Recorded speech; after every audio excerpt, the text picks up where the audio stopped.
मुझे कभी-कभी दुःख लगता है क्योंकि मैं इतना प्रेशर को झेल कर, इतना दबाव में मुझे सब पार्टी ने लाया अलायंस करो, मैंने किसी का बात नहीं माना। मैंने अपने तिपरालैंड के लिए, अपने ग्रेटर तिपरालैंड के लिए मैंने किसी के साथ कॉम्प्रोमाइज़ नहीं किया।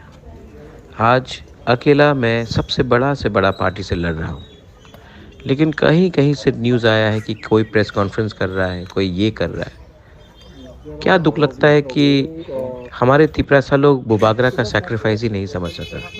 मैं बीमार आदमी अपना ट्रीटमेंट नहीं करके आप लोगों के लिए फ़ाइट कर रहा हूँ और कुछ-कुछ लीडर्स एमएलए बनने के लालच में, अपने स्वार्थ के लालच में ग्रेटर तिपरालैंड के बारे नहीं बोलकर प्रेस कॉन्फ्रेंस कर कर इंडिपेंडेंट लड़ने का बात कर रहा है।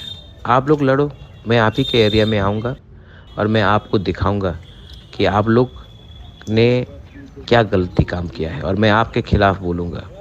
आज आप तिपरा मौथा के खिलाफ नहीं हैं जब आप प्रेस कॉन्फ्रेंस करते हैं। आज जब आप प्रेस कॉन्फ्रेंस अपने स्वार्थ और लालच के लिए कर रहे हैं ना, मुझे कभी-कभी दुःख लगता है क्योंकि मैं इतना प्रेशर को झेल कर, इतना दबाव में मुझे सब पार्टी ने लाया अलायंस करो, मैंने किसी का बात नहीं माना। मैंने अपने तिपरालैंड के लिए, अपने ग्रेटर तिपरालैंड के लिए मैंने किसी के साथ कॉम्प्रोमाइज़ नहीं किया। आज अकेला मैं सबसे बड़ा से बड़ा पार्टी से लड़ रहा हूँ।